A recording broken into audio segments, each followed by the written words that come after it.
welcome back to our podcast. Hope you're all well. Hope you've all had a good week.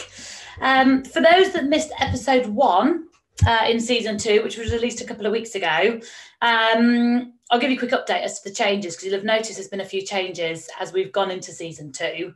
And we did go through it a couple of weeks ago, but you'll have noticed we've changed the name. So it was called Working for the Rich and Famous, which have changed to Life and Private Staffing.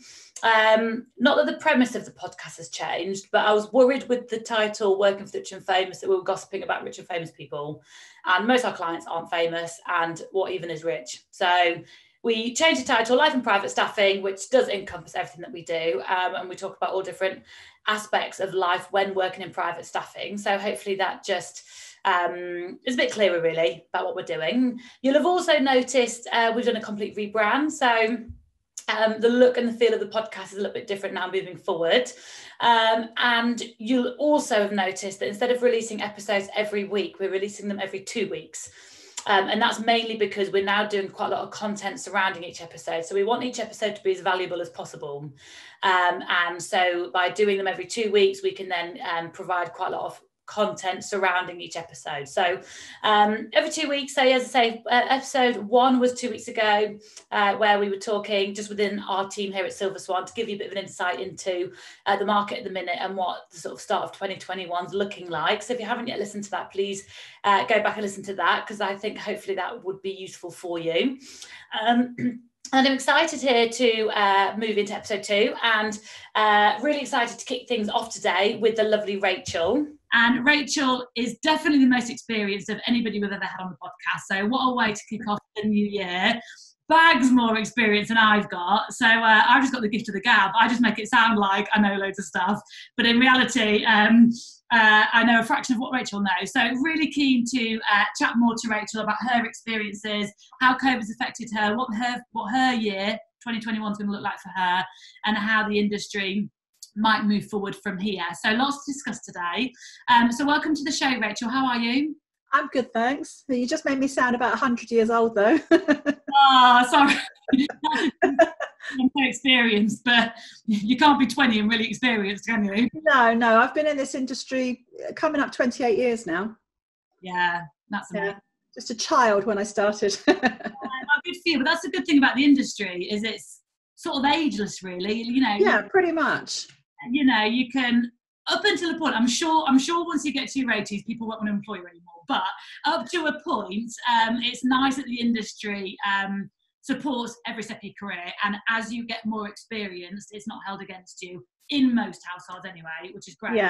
Yeah. And I've certainly seen in some bigger households, older fashioned households, where the staff move into a cottage on the grounds when they retire and stay there. You know, it's not every household that can do that, but it does still happen in the bigger households, and it's quite lovely to see. Yeah, that's so lovely to see, because ultimately, you know, as we say all the time, is these things, when you're with the right family and you stay a long time, it's more than just a job. You are actually part of the family. Oh God, yeah. I've had 2 roles where I've stayed 10 years in each role. And, you know, I saw their children grow up. You've been through their marriages, divorces, deaths, births, and you do become a kind of part of their secondary family. And it's lovely. And I'm still in touch with people I've worked for. It's so lovely. And so often when I've asked previous guests about why they do what they do, so many people sort of talk about the relationships that they've built and kept. Yeah, you get some great relationships. Yeah, you just don't get that sat in a recruitment office in the same way, you know. I've been lucky that I've really liked the people I've worked for, which is probably why I stay a long time. But, you know, when you like them, and after working with people for a long time, you have that rapport where you understand how each other thinks, and you can crack on and do things knowing what they're going to like, and it just makes everything work better. Yeah, and sort of goes right back to the beginning point of how important it is when you are job hunting, the job that you choose. And I think that's what people are going to fall into this trap over the course of 2021, especially if they haven't worked for a long time. Yeah.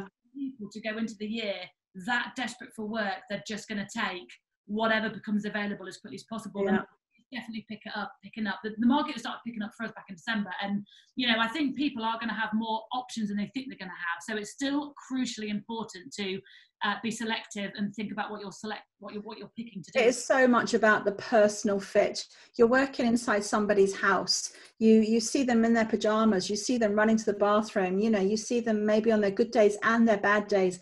It's very much about that personal fit. And even housekeepers, gardeners, the things that you probably don't consider, it's important for everybody. You can do the job, but do you actually get on with the people? Do you understand how the family work and understand your role in it? And that's vital. And I think it is so obvious when somebody is working with people they don't like. Oh God, yeah. Yeah.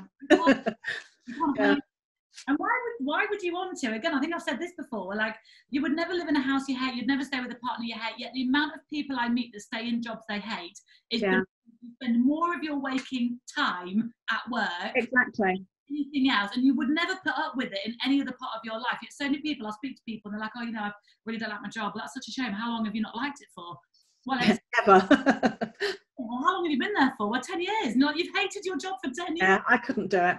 And I know there's a lot of fear involved with moving on, or laziness sometimes, and the better devil you know, and all the rest. But it's just sad for people who stay in a job they don't like, because they don't know how different their life could be if they're in a job that they love to home.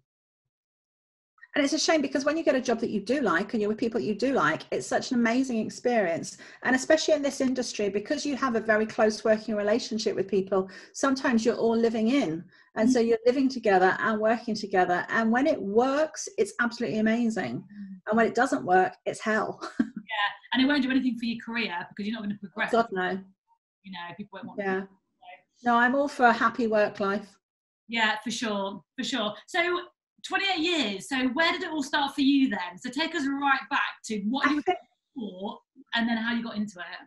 Well, I think like a lot of people in this industry, I got into it by accident. You don't see many people when you're at school saying, oh, I want to go into private staffing. It's just not something you hear of.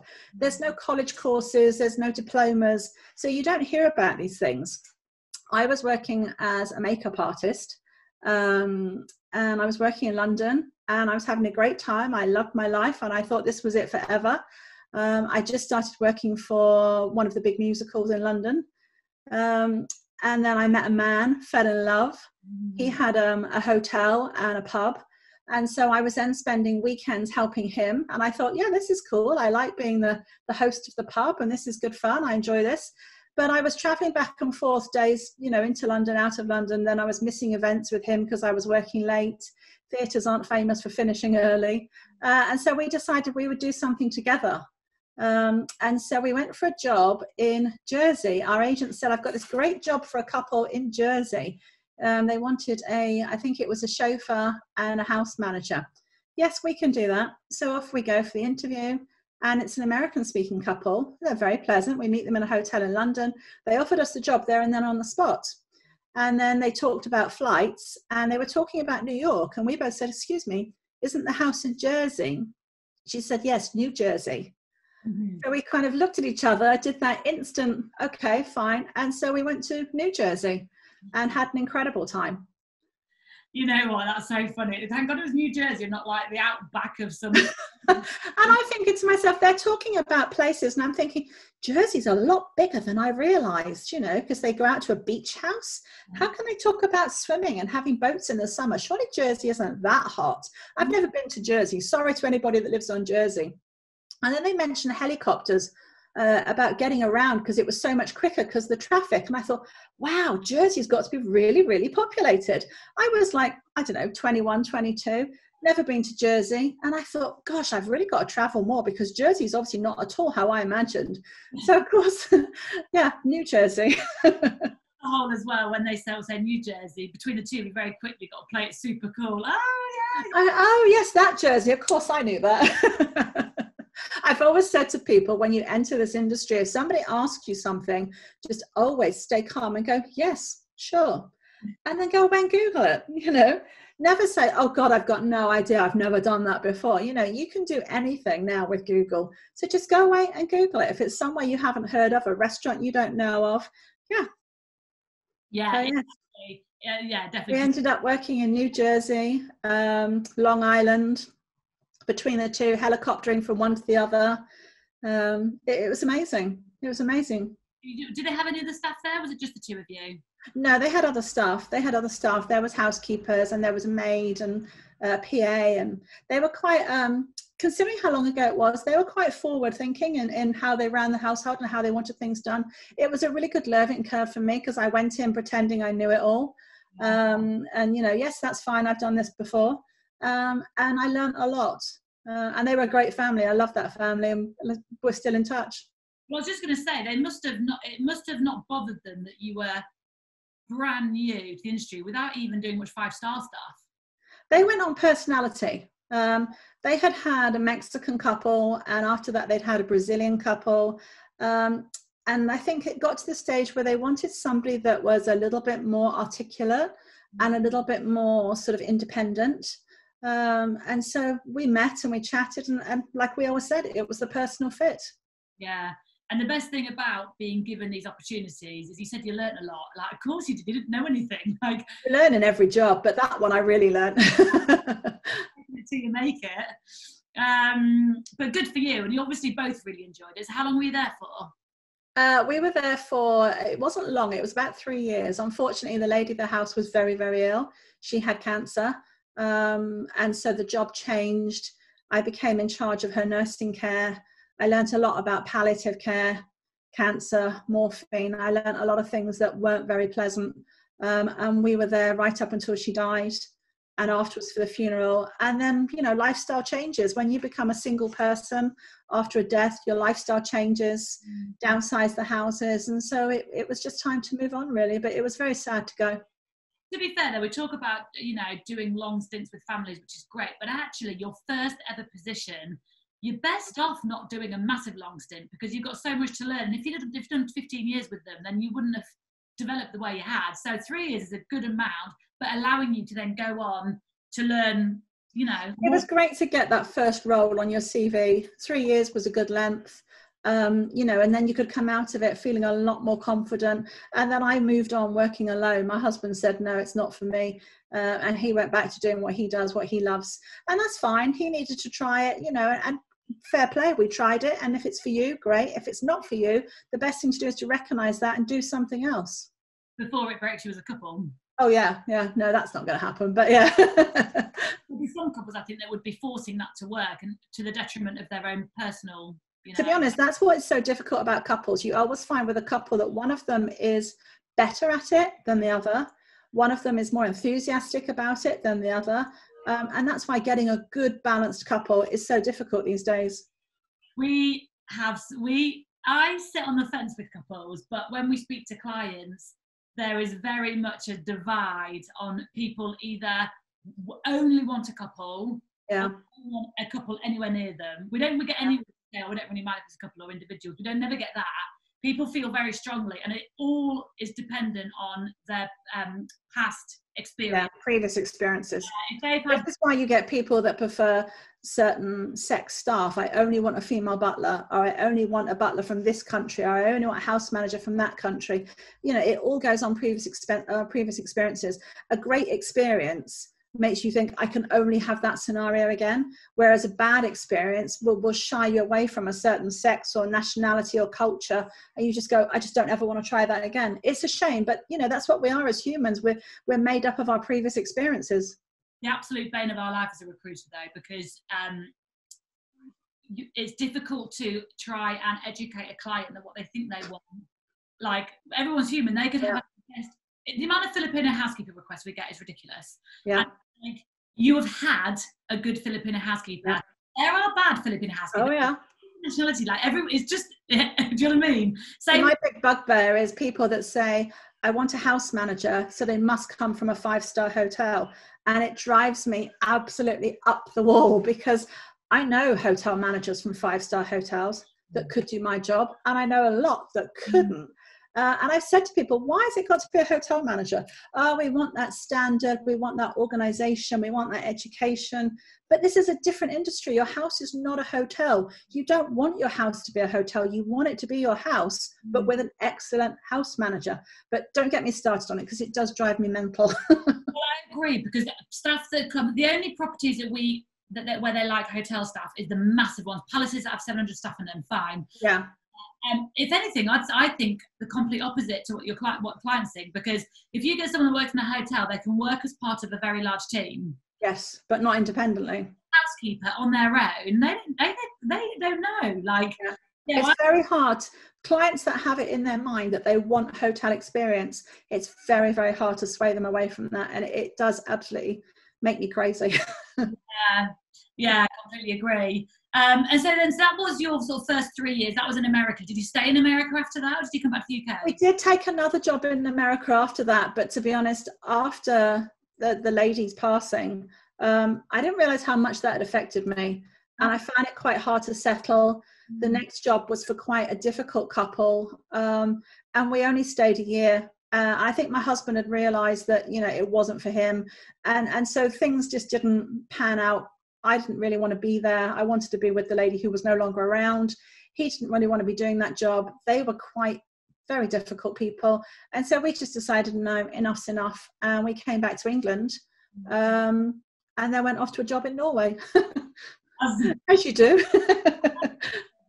But you still went to Norway, and so obviously over the course, obviously your career is too long for us to go through your jobs in detail, but yeah, you've obviously progressed now up to like a senior management position, and you've probably done it, seen it, worked for pretty much all types of families. Yeah.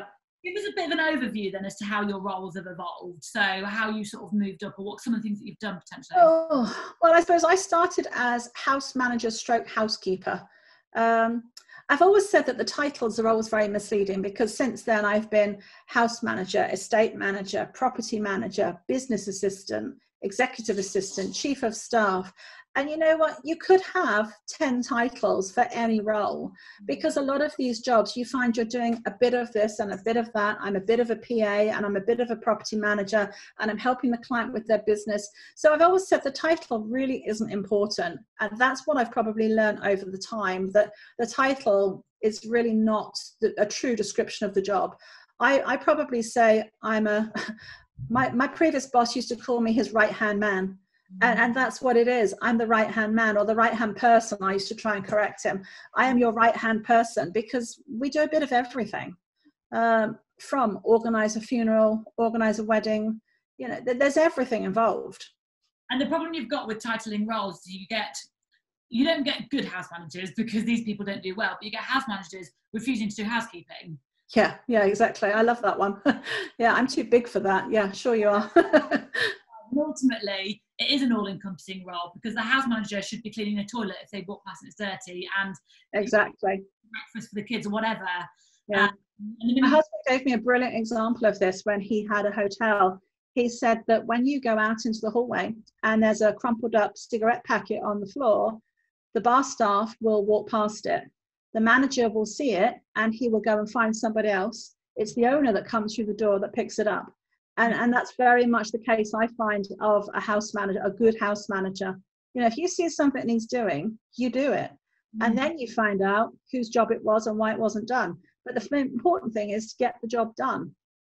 Yeah, exactly. And it is a bit of a fine balance as a sort of leader as to, and I'm quite bad at this in my company, doing it all yourself is admirable, obviously. And, you know, you're seeing until you drop from exhaustion.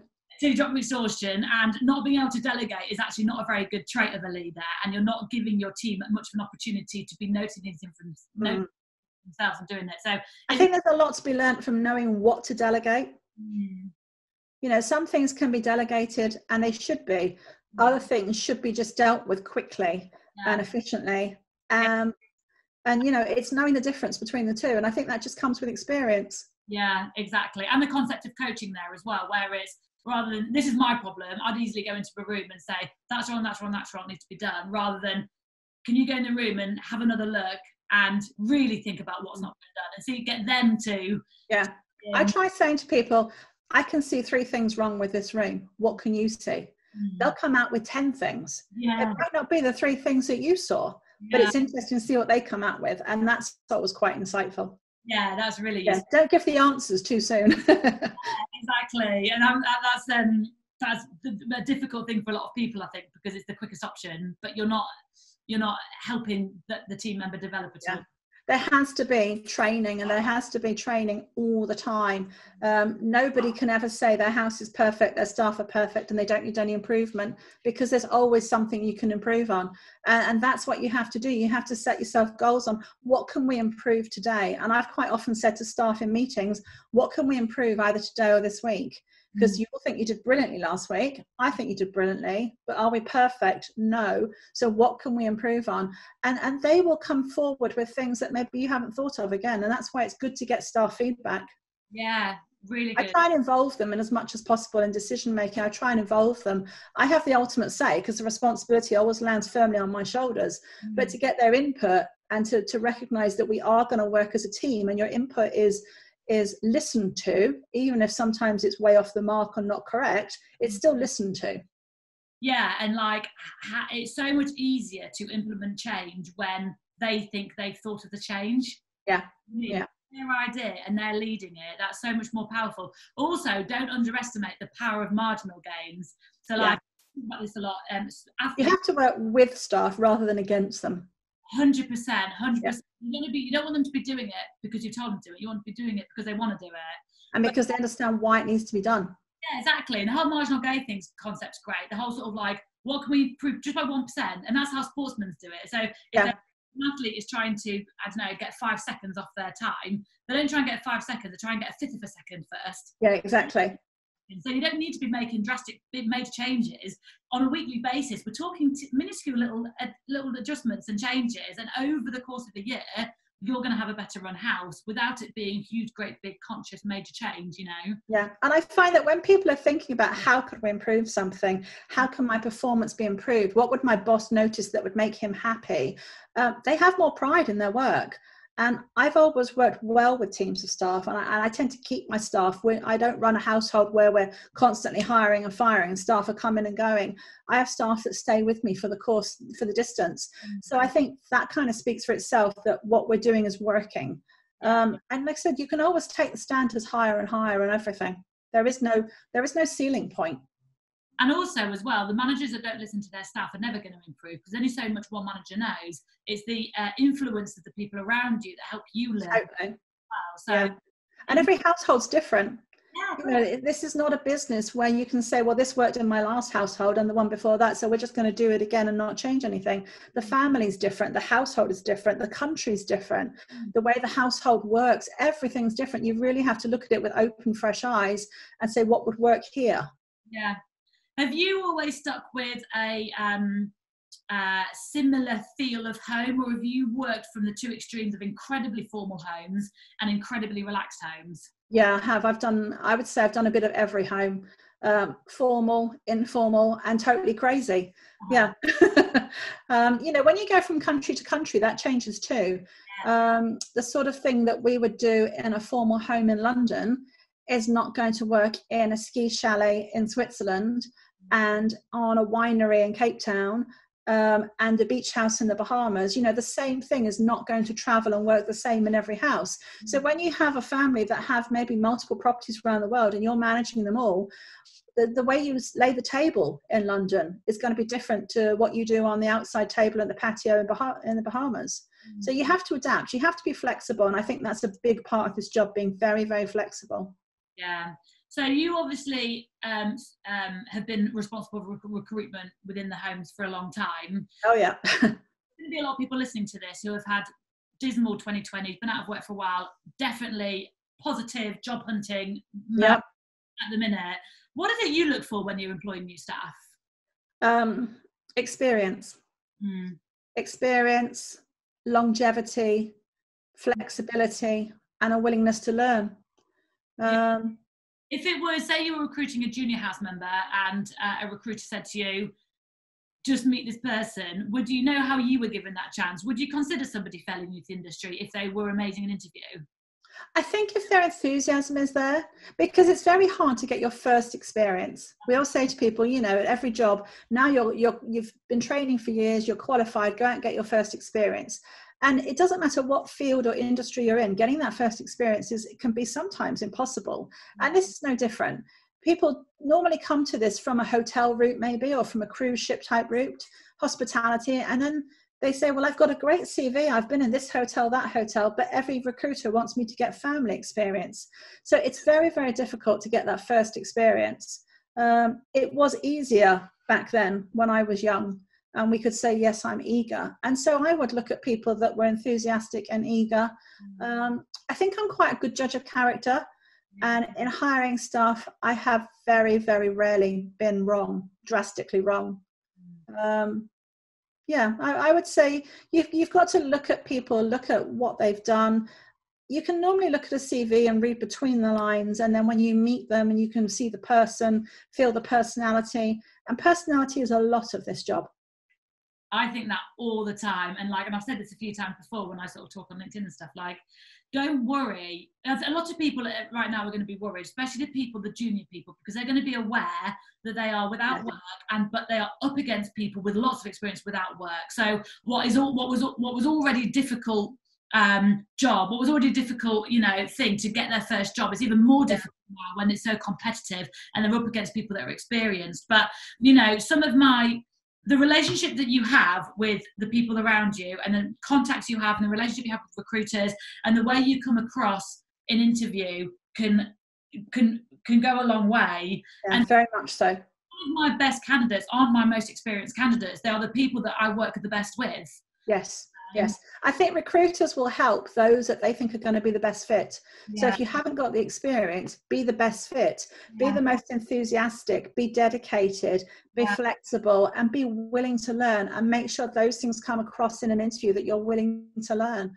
And it's not going to work for every job, but it's certainly got to improve your chances. The good thing is in this industry that it's not been affected by COVID, really. The very wealthy families are still very wealthy. They're still there, and they're still recruiting. The competition is greater. The competition is far greater between the candidates. So just be the best candidates. Yeah, exactly. And don't sit in your interview and ask about when you get pay reviews and how many holidays you get. Exactly. When's my day off? It's not one of those jobs, and that's another thing. People have to realize that working in a private home, you don't clock on at 9 and clock off at 5. You do what needs to be done. And if somebody turns around and says, we've got a dinner party tonight, we're going to need you, that's the luck of the draw. That's the job. A good family will make sure that you're compensated with time or money on another day. But, that is the job. And you can't be a clock watcher. You can't plan a hectic social life and then say, well, I'm sorry, I can't stay. I've got a party I'm going to. It's not that kind of job. And you won't last long if that's your attitude. Yeah, and I completely agree. And so when it's a lifestyle. Yeah, complete lifestyle choice. And when I talk into the industry, I just say, it's really important for me as a recruiter to get to the root of why they want to do it. Yeah, and it's certainly not for everybody. And maybe, you have some people that have to try it before they realise. And I think people that have come from the hotel industry where they have a rota, they have a shift, that's great. And they think they can swap into private staffing. For some of them, it works beautifully, but for some it doesn't. And, be open about it. Maybe it's not for every year. It's not for you. And it's fine. Buy out with your head held high and go back to a hotel. Yeah. I tried it. It wasn't for me, So with all of your experience, people must say to you all the time, you should write a book. And actually, you are writing a book.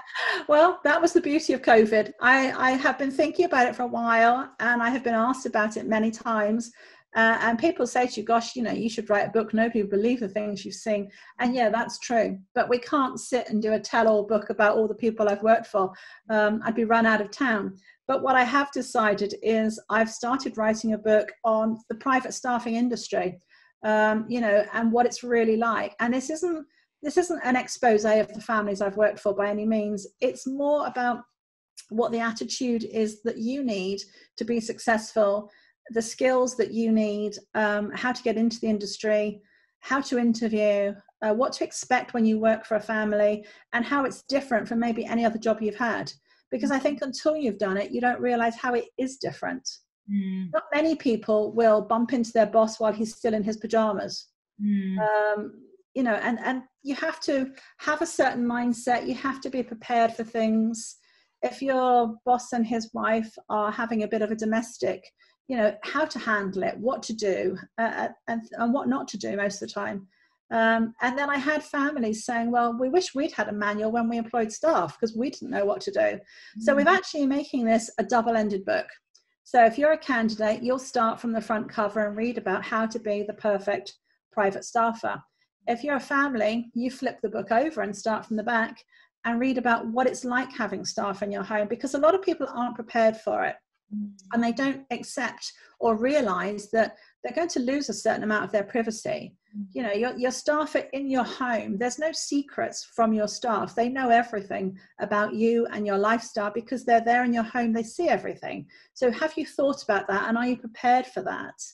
And how to handle staff, how to deal with them, what to expect from them, what to do when it goes wrong. So it's kind of a dual-ended guide. Yeah.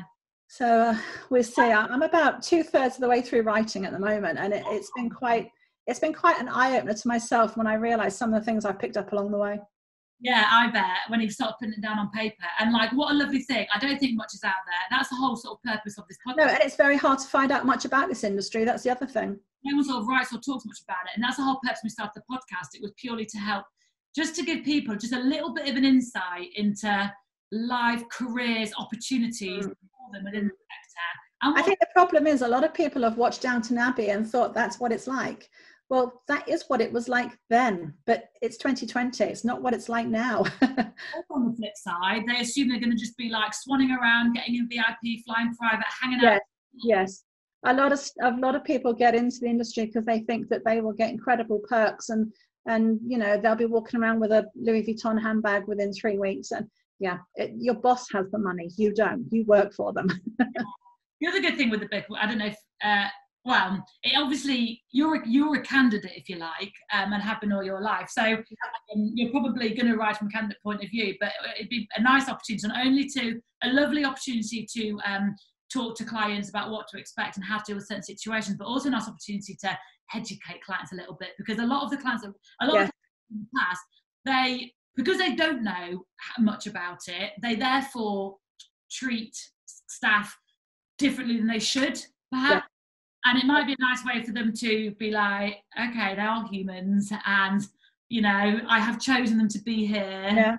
And it's a nice opportunity. I'm going to be flinging this book at some clients. Read it. Yeah. And if it doesn't work, you can always batter each other with the book. But I mean, not everybody comes from a lifestyle of having had staff. You have people that have inherited money, and they tend to be some of the better employers. They've grown up with staff, they know what to expect.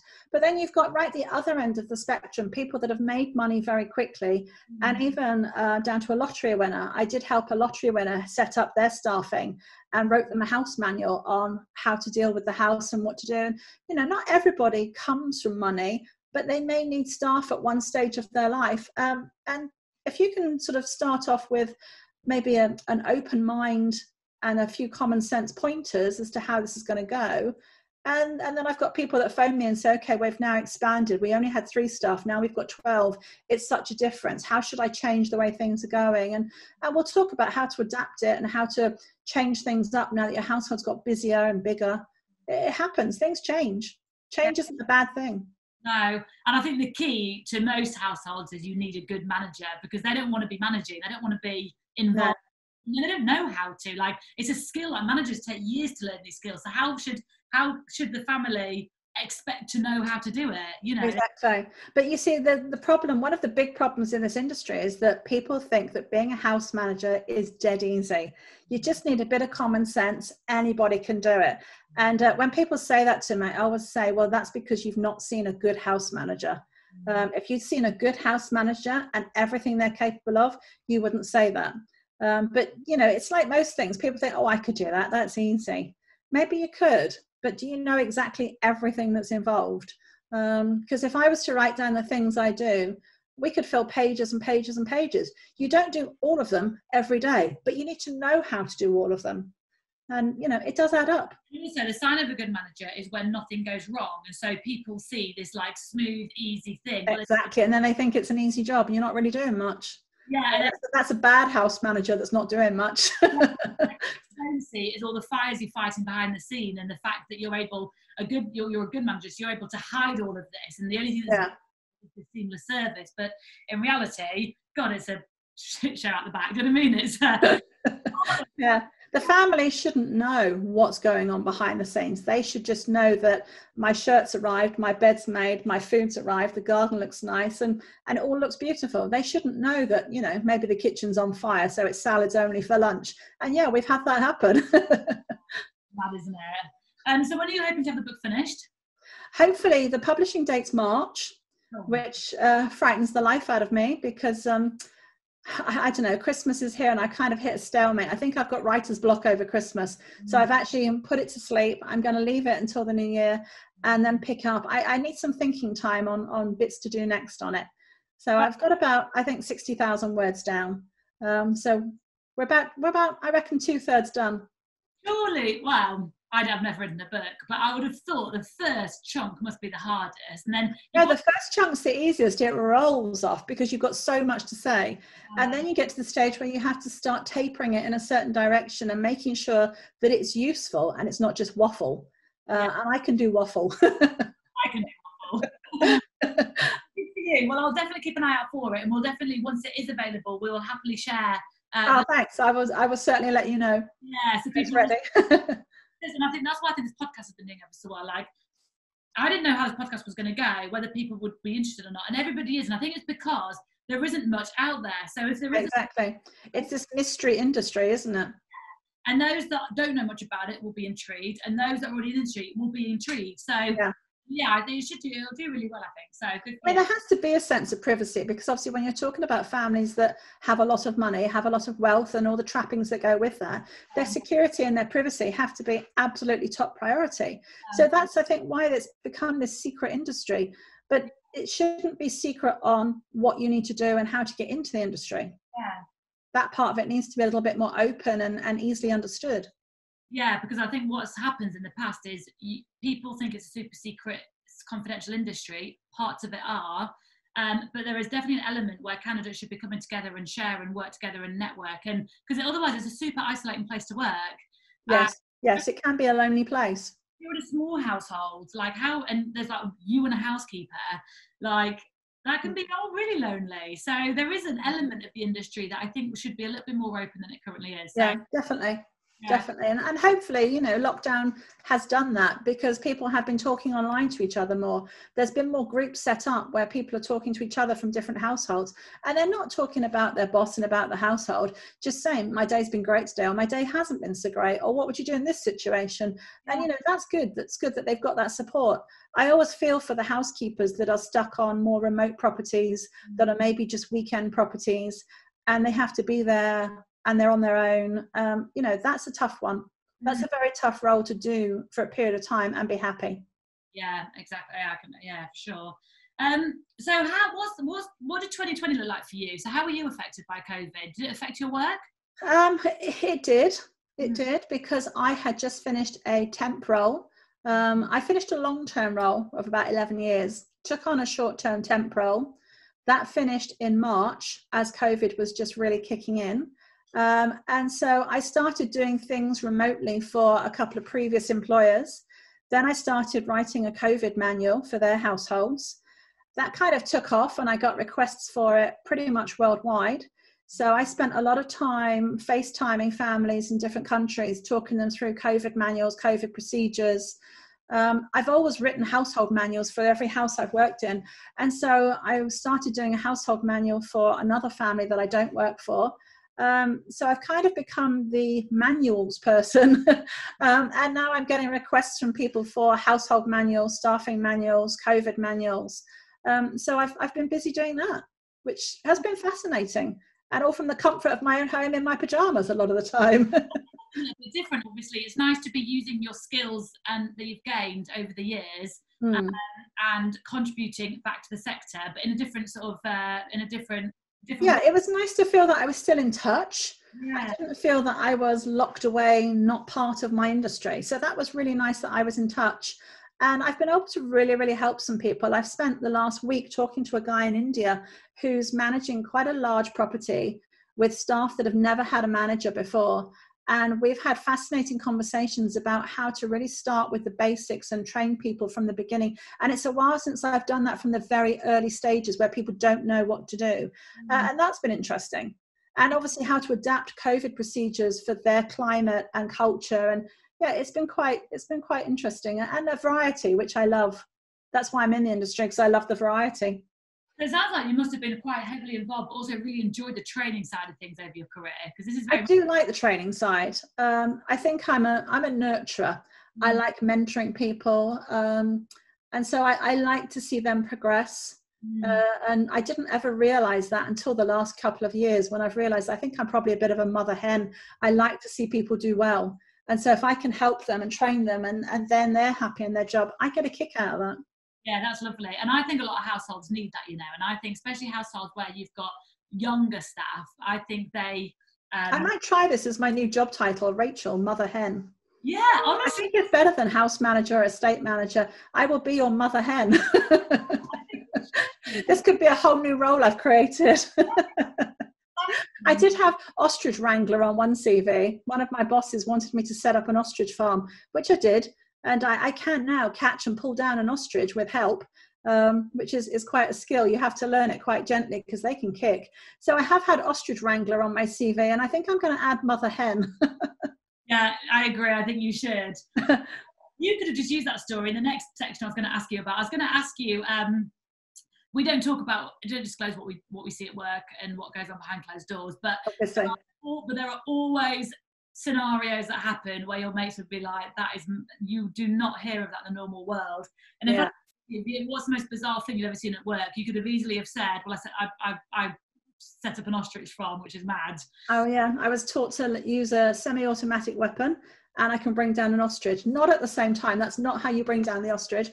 But yeah, there's been bizarre experiences, and I think the most common things are sometimes the amounts of money you're using for different things. Other people from outside of this world would not comprehend that. I mean, I've been in households where the monthly budget can be in excess of £150,000, £200,000 a month. By the time you've got everything ready, you can be spending phenomenal amounts of money, and you can't tell your friends about that because they just wouldn't understand it. The funniest thing I've ever seen, which I still laugh about when I tell, I had an employer who wore a toupee, and he won't mind me even saying this because he's laughed about it too. And he and his wife went out to dinner one night, and I was living in the house at the time, and I had a room in the basement. And they came home, and they'd obviously had a few drinks, and I heard a lot of giggling upstairs, and I heard the door, and I thought, right, great, they're home. Small household. And he messaged me and said, yeah, we're home, we're off to bed, put the alarms on, etc., etc. And then about 10 minutes later, they appeared at my bedroom door. Well, she appeared at my bedroom door, and she was laughing so much she was crying, and she was just saying, come, come. And then she took my hand and took me upstairs, and they had gone into the bedroom, and things had got a little bit amorous. And he had whipped off the toupee and thrown it nonchalantly across the room. And they had fallen onto the bed. And then within a few seconds, they'd both gone, what's that smell? I can smell burning. And the toupee had landed on the lamp, and it had pretty much started to smoke and almost caught fire and melted and stuck to the light bulb, and the smell of burning hair. I mean, they slept in the guest room that night because the smell was so bad. But if you can imagine me and my bosses all in our pajamas, all stood in this room with the smell of burning hair filling with smoke, and him with his bald head, and we're laughing till the tears are rolling down our face. And things like that, you can't explain, I had a really funny day at work today, and explain this to your friends, because they just look at you like, those things don't happen at work. They do in my job. Stuff like that. We had a good toupee story in the sense that we had a request to recruit a live-in hairdresser. Right. Normal for a family that didn't. It wasn't a full-time residence. The family was only here about 90 days of the year. So, which in itself was mad. Like you're a hairdresser. Exactly, and that's something else other people wouldn't understand. No, exactly. So the family's in 90 days of the year, but I'm going to be there all the time. Yes, you'll be using other areas of the house, as we talked about earlier. You're one of everything. Yeah. So a lot of housekeeping and stuff as well. They had a hair salon, and she was a hairdresser, and then when she meets the principal, he wears a toupee. Yeah.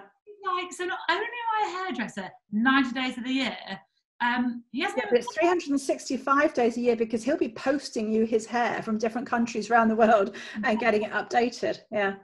And then she sort of called me. She said, he hasn't got any hair. He wears toupee. And I was like, yeah. It's just in a box on the shelf. She's like, oh, brilliant. It's like it's even easier because it's doing her job without having to talk to an individual at the same time. So her job was just maintaining toothpaste for a man that was barely there. So this is what happens. Yeah. This is what happens. And you know, when you try to explain these things to other people, they just don't get it, you know. But yes, ours can be a bizarre world, but you know, it's interesting, and you can have a laugh, and you can have variety, and you can have some great experiences. So that's what I think we all love about it, you know. It's kind of like no day's the same, no house is the same. No, that's what I love about it. And there is no way I could sit in an office 9 to 5, Monday to Friday. No, definitely not me. And whilst there are a crazy amount of challenges and obstacles, and it can be really hard, really lonely, really frustrating, you lose a lot of your personal life. Like, there are a lot of sacrifices that people make to have a successful career in this sector, which I understand. Yeah. So therefore, it's important to have to have the other side of the sector that you can laugh about and find. Yeah. And you know, the lows can be very, very low, but the highs can be very, very high. And you know, once you've done it, you'll know straight away if you love it or not. Excuse me. Oh.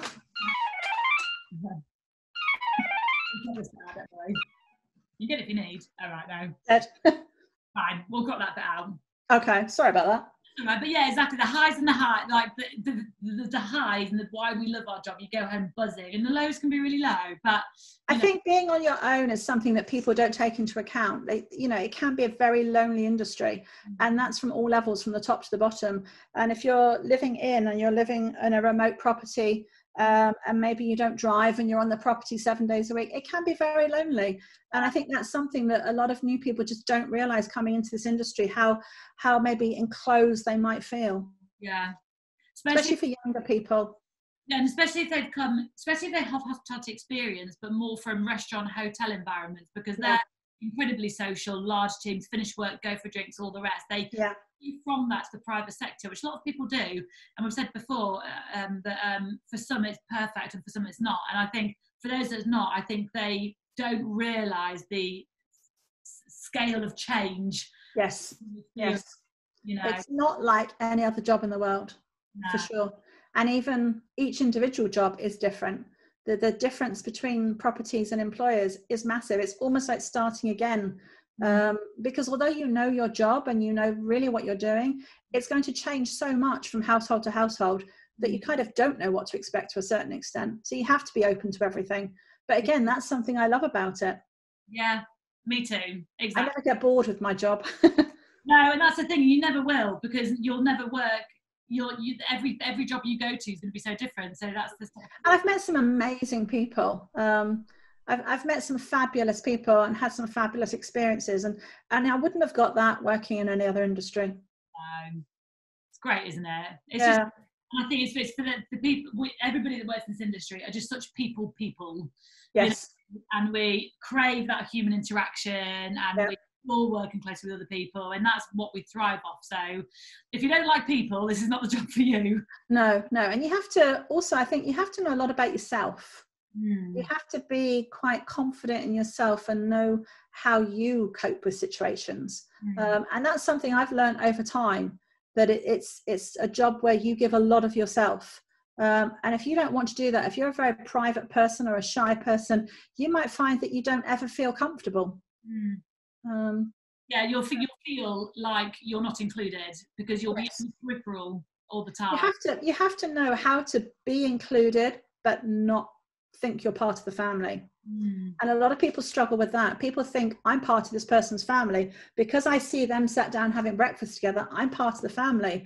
And it's a hard one to teach some people. No, you're not. You shouldn't be part of the family. You should be quietly in the background. You're part of the staff family, and we can be a team and bond together, but let's not pretend we're part of their family. They have their family. They're not here to adopt you. You're here to work for them. And that can be a very, very difficult one for people to learn. Yeah. And it tends to be where it goes wrong most. Yeah, cross those lines. Yeah. Right then, so moving on then, just sort of wrap this up so we can sort of let you crack on with your day. So we just finished up with a few short fire questions. All right. Super quick and easy. Okay. Find out a bit more about you and sort of your preferences really of the industry. So having worked in lots of different types of homes, do you prefer formal or informal? Oh, there's pros and cons to both, but I would probably say informal for me. Fabulous.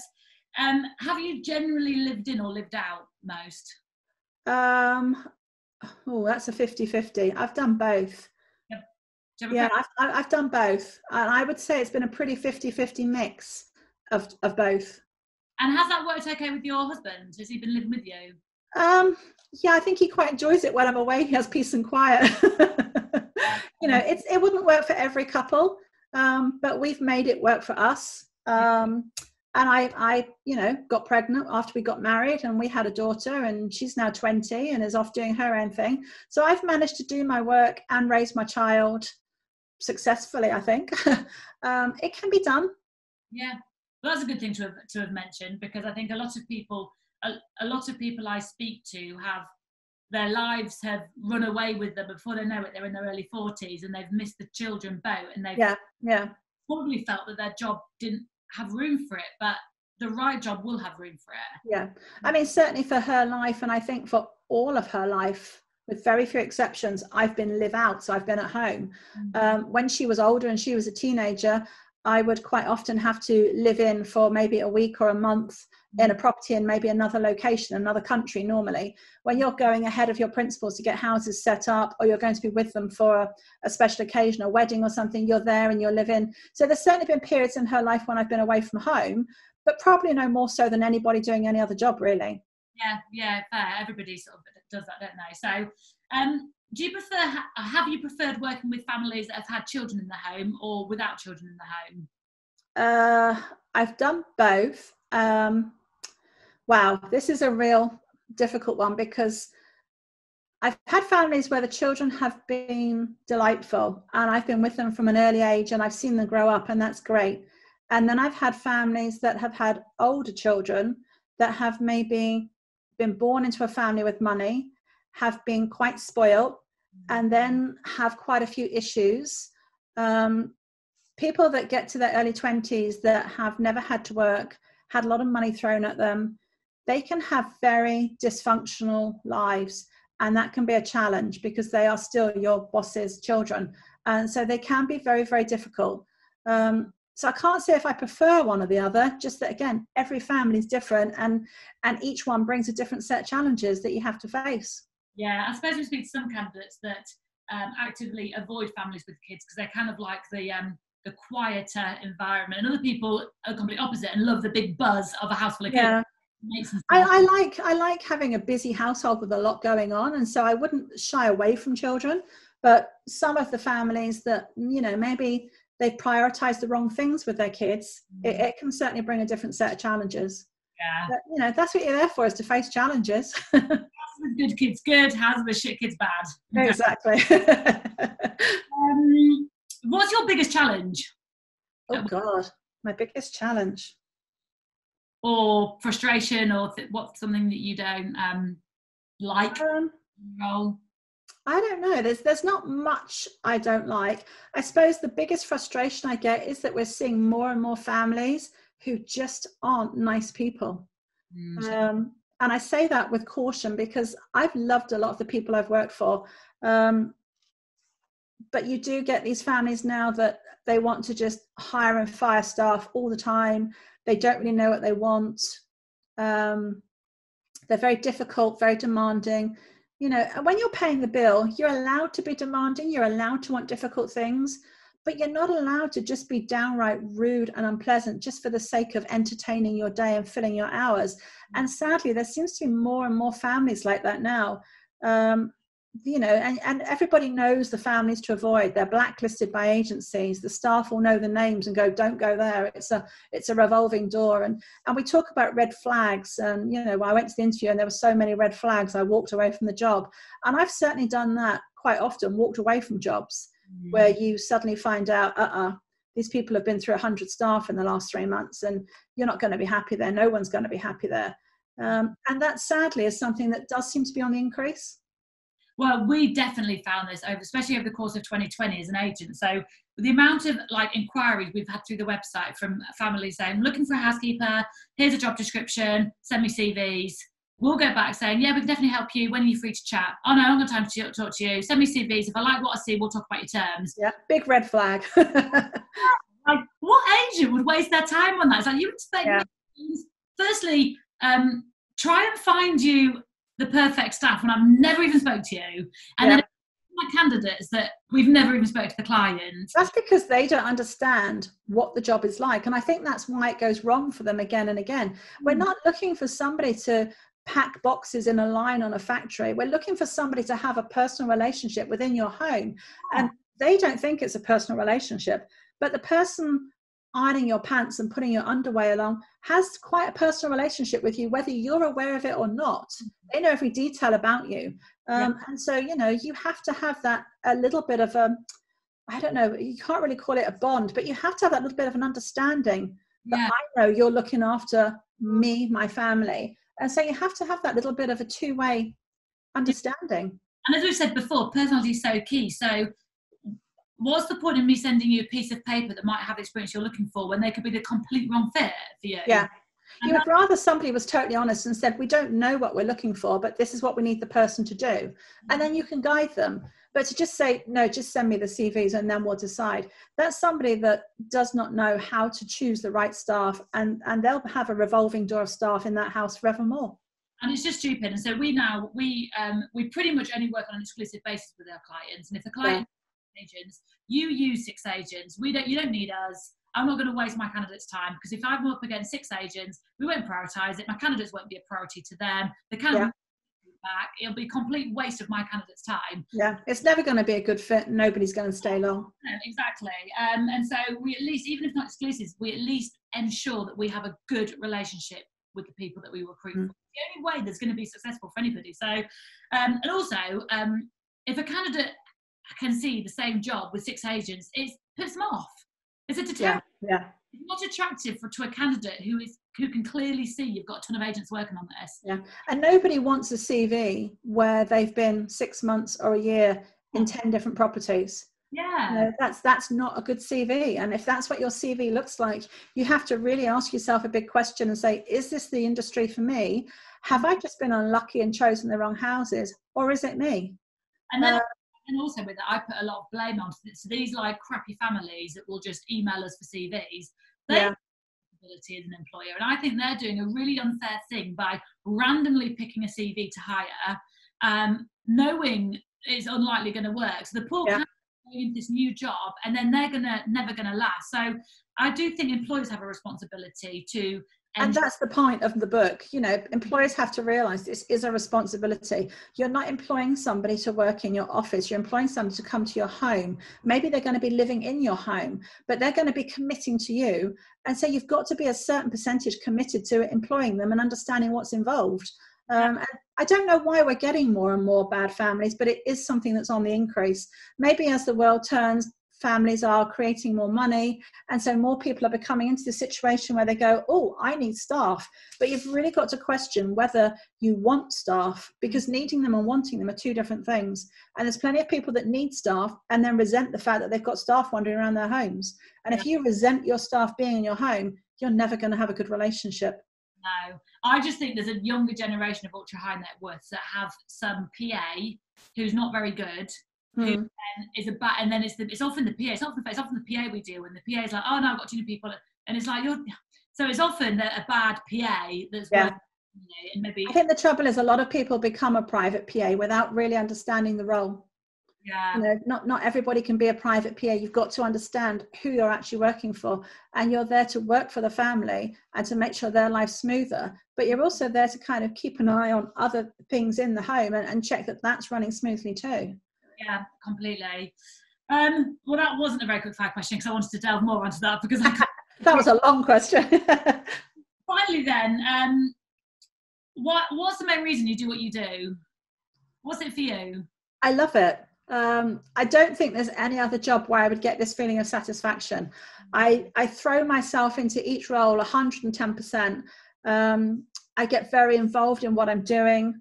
I like things to be nice. I like things to run well.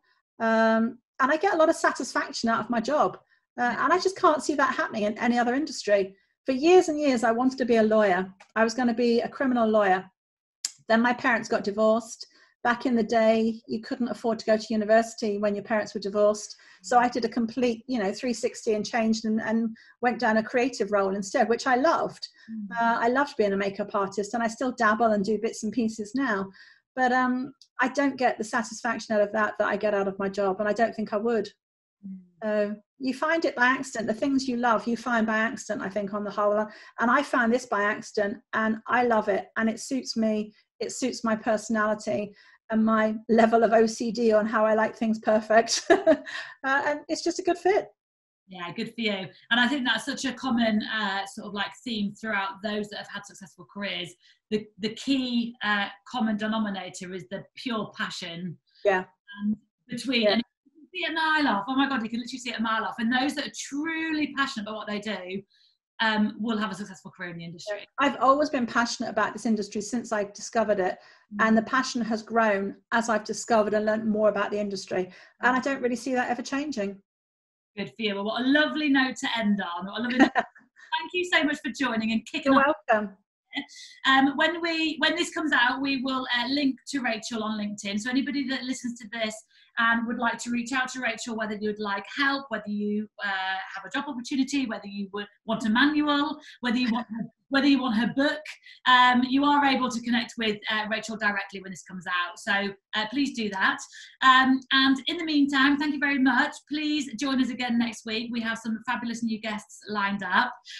Please come and follow us on our socials. And obviously, if we can help you with your job hunt, if we can help you with your recruitment, please visit us at silverswanrecruitment.com. And that's a wrap. Thanks, everybody. Bye.